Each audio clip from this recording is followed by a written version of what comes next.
Somewhere in a Dunder Mifflin file cabinet, right next to a fake ID with Meredith Palmer's photo on it, there's a piece of paperwork that should have ended a man's career, maybe his freedom, definitely his employment. And instead, for 9 seasons, it just sat there, buried under a joke about a cat, and a joke about a snake, and a joke about a mustache. Everyone loved Creed Bratton. He was the goofy old guy. He said weird things. He kept his own cheese in a drawer. He forgot which decade it was half the time. And because he was funny, because Creed Bratton the actor made every line land like a gift, nobody ever stopped to ask the question that should have been obvious from episode 1. What kind of person actually behaves like this? Not the bit, not the character we laugh at. The actual human being underneath the bit. If you strip the laugh track away and just watch what he does. Because once you do that, once you stop laughing long enough to actually track his behavior across 9 seasons, you start to realize Creed Bratton isn't comic relief. He's the most quietly disturbing person who ever worked at that office, and the show hid it in plain sight the entire time by making sure he was funny enough that nobody would look too closely. So let's look closely. And if you like breakdowns like this,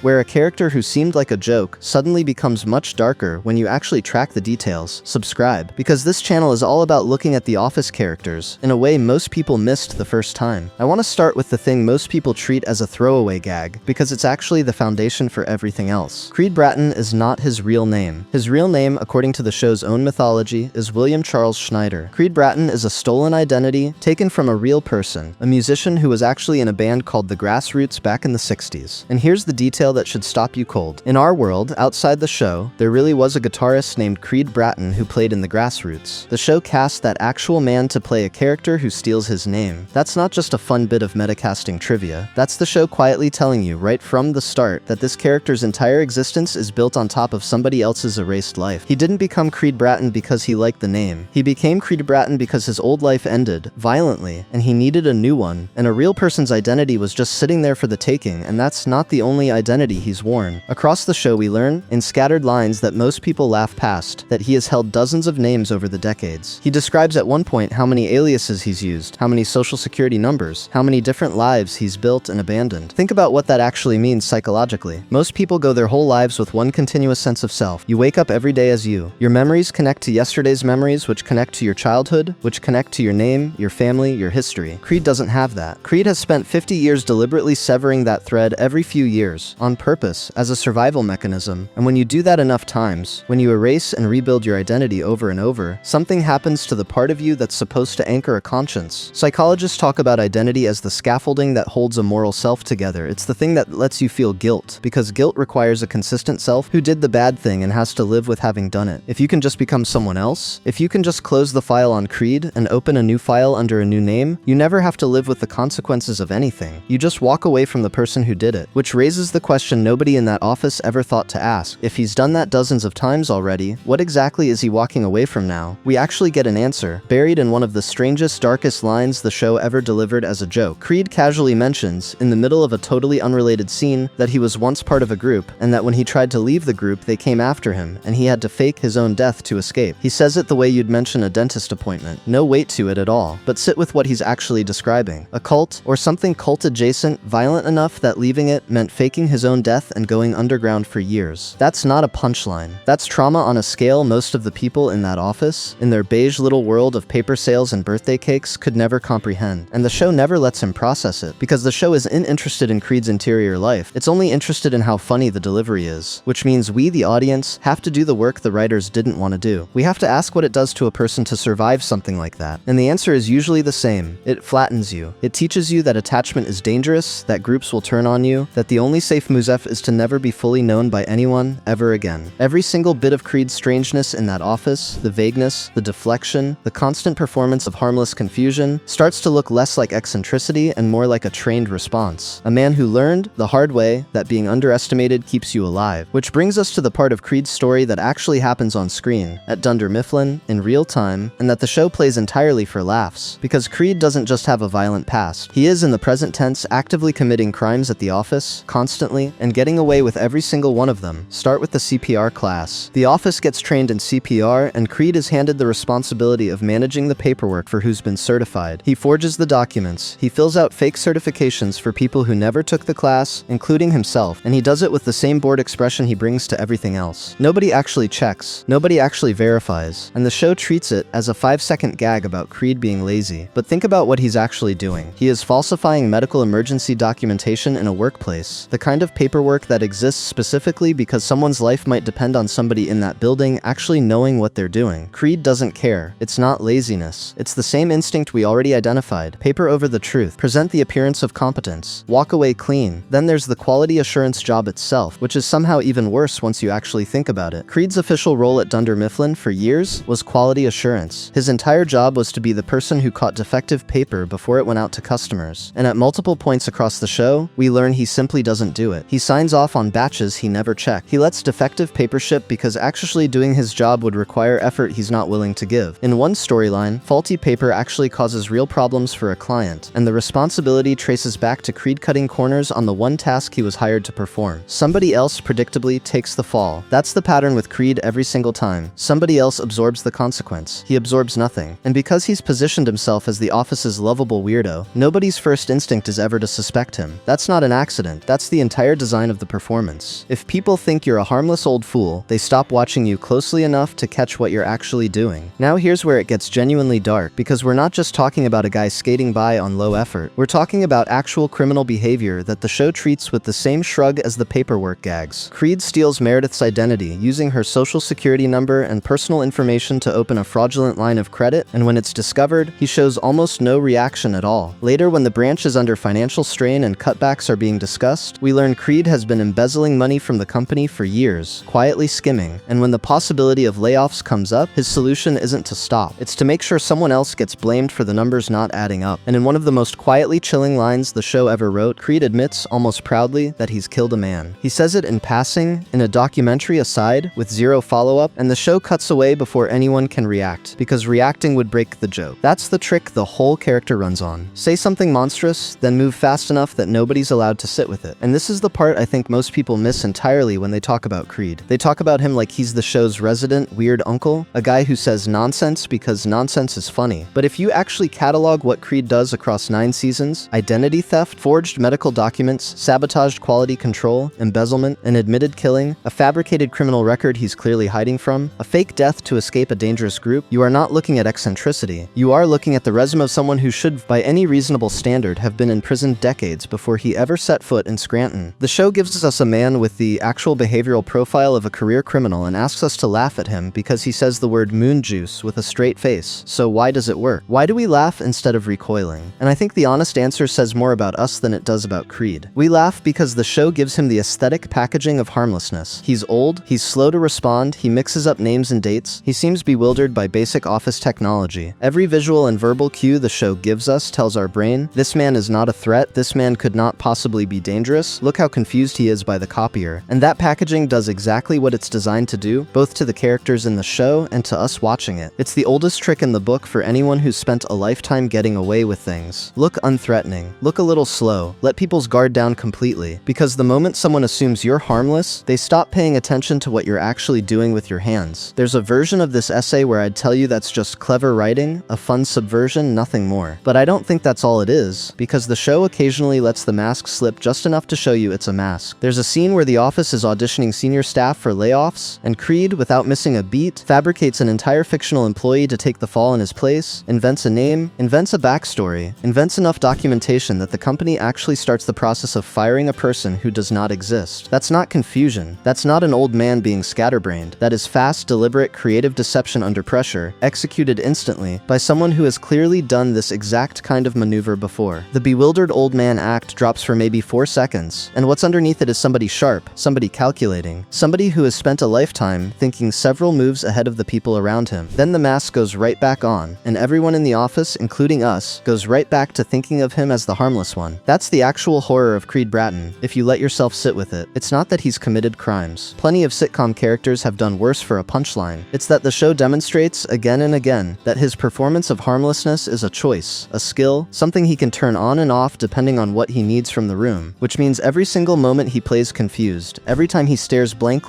when someone asks him a direct question, every time he wanders off mid-conversation, we now have to ask whether that's actually him, or whether that's the version of him he's decided is safest to show us. And once you start asking that question, you can never fully unask it. You start rewatching every scene wondering how much of Creed Bratton was ever real, and how much was just the latest name in a very long line of names, worn by a man who learned, a long time ago, that being known is the most dangerous thing you can let happen to you. Because here's what nobody in that Office ever gets to see, and what the show, in its own way, quietly confirms if you look at how his story ends. Creed doesn't get a redemption arc. He doesn't get a moment where the mask comes off and we meet the real him underneath it all the way we do with almost every other character on that show. Michael gets his sincerity, Dwight gets his growth. Even Andy gets a moment of ugly, honest self-awareness. Creed gets nothing like that, ever, across 9 full seasons. He gets one strange, sad, almost throwaway moment near the end where he performs an old song he wrote decades ago, something from before any of this, before the names and the aliases and the group that tried to kill him, and for about 90 seconds, an actual person seems to flicker through. Someone who once had one name and one life and one real identity he didn't have to protect from anyone. And then the moment passes and Creed Bratton, or whoever he actually is underneath that name, goes right back to being unknowable because that's the only way he knows how to survive. That, I think, is the real tragedy hiding inside the joke. Everyone else in that office spent 9 seasons slowly becoming more themselves, falling in love, getting married, growing up. Creed spent 9 seasons doing the opposite, becoming less and less of anyone at all, on purpose, because somewhere very early in his life he learned that to self is the one thing you cannot afford to have if you want to keep breathing. We laughed at him for 9 years because the show built him to be laughed at, but underneath every joke about yogurt lids and mysterious cash and a cat that may or may not exist, there's a man who has been running so long and hiding so completely that even he might not remember anymore which version of himself, if any of them, was ever actually true. And that's not a punchline. That's one of the loneliest character arcs television ever quietly slipped past an audience that was laughing too hard to notice. So if you enjoyed this breakdown, subscribe for more videos on the Office characters and the darker truths hiding underneath the jokes, and comment which character you want me to break down next.